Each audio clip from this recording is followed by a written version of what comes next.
But what happens when you take the tribal chief out of this situation? I don't think they're willing.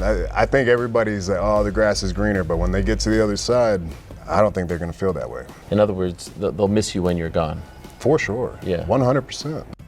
तो स्वागत है दोस्तों आप लोगों के रेसलू4 चैनल पे। तो आज एक और वीडियो होने वाली है अपने ट्राइबल चीफ रोमन रेंस के ऊपर। और आज इस वीडियो में आप लोगों को बताना चाहूंगा कि कैसे रोमन रेंस का जो ये पूरा का पूरा ट्राइबल चीफ वाला एरा रहा है इतने लंबे समय से, आखिर इसने कैसे WWE को बदल के रख दिया और शायद ही WWE सेम रह पाएगी रोमन रेंस के बिना। तो वीडियो में आगे बढ़ने से पहले मैं आप लोगों से कहना चाहूंगा, अगर आप लोग इस चैनल पे नए आए हैं और आप लोगों को इस चैनल का कंटेंट पसंद आता है तो भाई नीचे वो सब्सक्राइब का बटन है ना, उसे जरूर दबा देना और साथ ही वीडियो भी अच्छी लगे तो इसे लाइक भी जरूर करना। तो पहली बात जो कि मैंने रोमन रेंस के इस पूरे के पूरे एरा में देखी वो थी भाई WWE के लिए अट्रैक्शन जो कि इतने सालों से चली गई थी। अब ये मैं भाई कोई पढ़ी हुई बात नहीं बोल रहा हूँ, ये चीज सच में मैंने खुद ने देखी हुई है। तो WWE का प्रोडक्ट 2018 के टाइम पे या कह सकते हो कोविड से पहले उस टाइम पर वीकली शो से भाई मेरी तो अटेंशन चली गई थी। अगर कभी महीने में एक बार स्मैकडाउन या रॉ को देख लिया, कह लो कि पूरे के पूरे महीने में रॉ और स्मैकडाउन को देखा ही नहीं, सीधा पेपर व्यू के टाइम पर देखा। और मैच से पहले जो स्टोरी लाइन दिखाते हैं ना कि आखिर मैच ही क्यों चल रहा हो, बिल्ड दिखाते जो पूरी की पूरी, उसे देखकर पता चलता था अच्छा ये स्टोरी लाइन ऐसे चल रही है,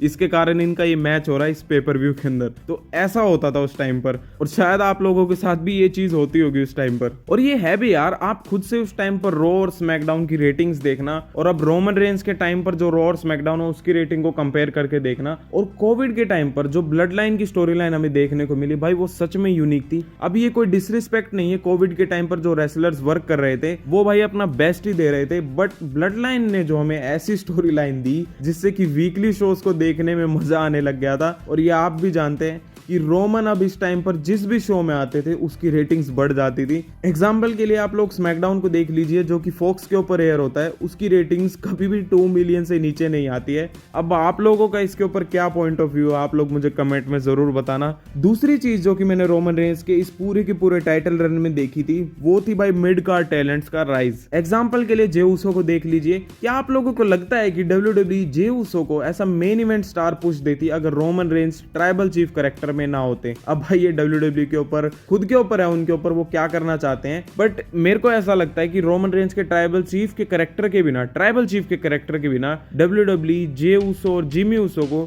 ऐसा कभी सोलो सुपरस्टार्स भी देखती। सोलो से मैं सोलो सिकोवा की बात नहीं कर रहा हूँ, और भी ऐसे बहुत सारे सुपरस्टार हैं जैसे कि सैमी ज़ेन को देख लीजिए जो कि ब्लड लाइन की स्टोरी लाइन के अंदर एक अल्टीमेट अंडरडॉग बन गए और उन्होंने ब्लड लाइन की स्टोरी लाइन को एक अलग ही यूनिक लेवल पर ले गए। और जैसे कि केविन ओवंस को भी देख सकते हैं आप, केविन ओवंस, मैं ऐसा नहीं कहना चाह रहा हूँ, केविन ओवंस ब्लड लाइन की स्टोरी लाइन से भी पहले बहुत बढ़िया थे, बट रोमन रेंस के साथ जब उनकी फ्यूड हुई उसके बाद उनको एक as a baby face character जो कि कह सकते हो कि जिसके ऊपर बहुत ज्यादा तरस आने लग जाए कि भाई इस बंदे के साथ बुरा हो रहा है और ये रोमन रेंस इसके साथ बुरा कर रहा है। और केविन ओवंस के लिए जो रिस्पेक्ट बढ़ गई ब्लड लाइन के साथ जब उनकी इन्वॉल्वमेंट हुई। और भी ऐसे बहुत सारे सुपरस्टार्स हैं जैसे कि आप लोग लोगन पॉल को देख लीजिए, सेथ रॉलिन को देख लीजिए, बट यार हर बार ऐसा नहीं होता है। एग्जाम्पल के लिए आप लोगों ने देखा होगा एले नाइट जो कि ब्लड लाइन की स्टोरी लाइन से पहले वो एक उनका अलग ही मोमेंटम चल रहा था जो उनका मेगा स्टार वाला कैरेक्टर था, बट मेरे को ऐसा लगता है कि रोमन रेंस के साथ फ्यूड करने के बाद उनका जो वो मोमेंटम था वो कहीं ना कहीं कम हो गया,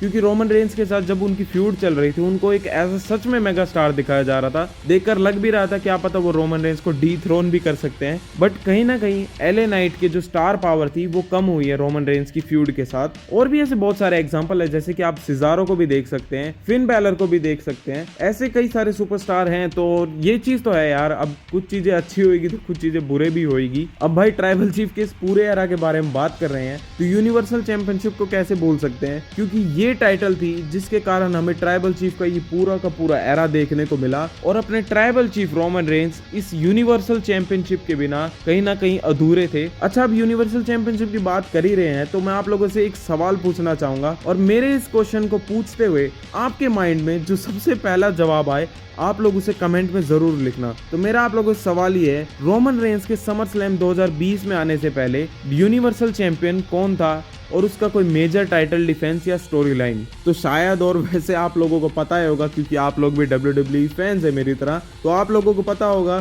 कि वो थे ब्रॉन स्ट्रोमैन। अब ऐसी कोई बात नहीं है कि वो वर्स्ट चैंपियन थे, वो तो भाई अपना बेस्ट ही दे रहे थे, बट कई बार ऐसी स्टोरी लाइंस होती हैं जिसके अंदर हमारा इंटरेस्ट नहीं रहता है। अब आप ब्रॉन स्ट्रोमैन की कई सारे ऐसे मेजर टाइटल डिफेंस भी नहीं रहे हैं। अब ब्रॉन स्ट्रोमैन के आप लोगों ने कई सारे टाइटल डिफेंस देखे भी थे, जैसे कि हैंडीकैप मैच मिज और मॉरिसन के साथ। मतलब यार दूसरी तरफ ड्रू मैकिंटायर थे उस टाइम पर, कोविड के टाइम पर उनकी स्टोरी लाइन एक बहुत बढ़िया चल रही थी WWE टाइटल के साथ, बट ब्रॉन स्ट्रोमैन का कहीं ना कहीं पता भी नहीं चलता था। और वही दूसरी तरफ जब रोमन चैंपियन बने थे तो उन्होंने इस टाइटल को एक अलग लेवल दे दिया। अब देखो भाई, बेशक से रोमन के पास ब्रॉन स्ट्रोमैन और सबसे भी ज्यादा क्रिएटिव कंट्रोल होगा, बट स्टिल अपने आप को लोगों के आगे ऐसा रिप्रेजेंट करना कि लोगों को तुम्हें पहली नजर में देखते लगे कि हाँ भाई यही चैंपियन है और यही चैंपियन बनेगा। और रोमन रेंज ने इस टाइटल को भाई ऐसे दिखाया कि इससे ज्यादा उनकी लाइफ में कुछ भी इंपॉर्टेंट नहीं है और जो भी कुछ है सिर्फ यही है। और भाई मुझे तो लगता है कि रोमन रेंज के आने से पहले यूनिवर्सल टाइटल इतनी इंपॉर्टेंट भी थी।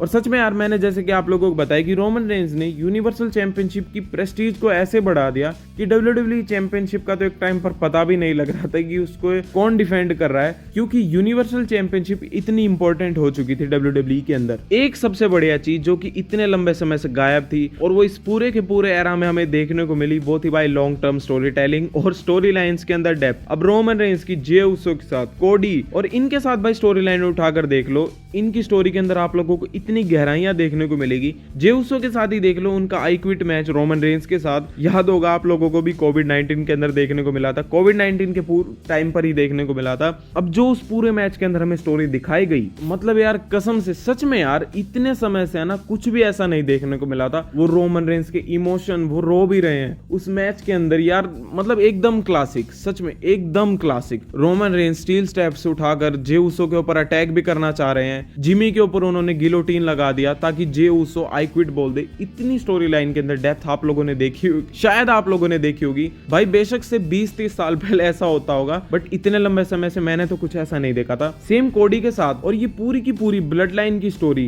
के अंदर भाई इतना अलग लेवल था। और भाई सेथ रॉलिन के साथ भी देखना आप रोमन रेंज की फ्यूड, जो कि उनके पास्ट का, जो शील्ड का पास्ट दिखाया जा रहा था। ओवरऑल भाई इस टाइम पर जितनी भी स्टोरी लाइन देखने को मिली इस एरा के अंदर, सबके अंदर एक डेप्थ था। अब कोई भी देख लीजिए, एग्जांपल के लिए जैसे कि चैड गेबल की स्टोरी लाइन देख लीजिए इंटरकॉन्टिनेंटल चैंपियनशिप के लिए, कि कैसे वो गुंथर को हराना चाह रहे थे बट वो गुंथर से हार गए, और कैसे सैमी ज़ेन ने उनका स्पॉट छीन लिया और फिर उन्होंने हील टर्न कर लिया। अब भाई रोमन रेंज की इसके अंदर कोई भी इन्वॉल्वमेंट नहीं है। अब भाई कह सकते हो पूरे के पूरे ट्राइबल चीफ के टाइम पर स्टोरी लाइन बहुत अच्छी देखने को मिली है, हर स्टोरी लाइन के अंदर गहराइयां देखने को मिली है। अब रोमन रेंज का खुद का ये पूरा का पूरा ट्राइबल चीफ वाला कैरेक्टर इतना डोमिनेटिंग था कि खुद कई सुपरस्टार या रेसलर भी इसे एक्नॉलेज करते हैं और कहते हैं कि काश उन्हें रोमन रेंज की तरह पुश मिलता। अब उन कई सारे रेसलर्स में अपने केनी ओमेगा भी हैं, जिन्होंने अपनी लाइव स्ट्रीम या कह सकते हो वो उसे क्या कहते हैं ट्विच स्ट्रीम पे भी कहा था कि कैसे वो रोमन रेंज की इतनी रिस्पेक्ट करते हैं और कैसे वो रोमन रेंज को ऐसे रिप्रेजेंट करके दिखाया जाता है कि उन्हें इस चीज से जेलसी भी होती है कि काश रोमन रेंज की तरह उन्हें भी मेगा स्टार की तरह दिखाया जाए। और भाई बेशक से आप इस बात से अग्री करो या ना करो, बट AEW का वीकली शो WWE से बहुत ज्यादा बेटर था। बट ट्राइबल चीफ के इस एरा ने और साथ ही साथ उन सुपरस्टार और रेसलर्स की मेहनत से WWE के वीकली शोज में वो जान आई और दोबारा से उनके अंदर ये इंटरेस्ट आने लग गया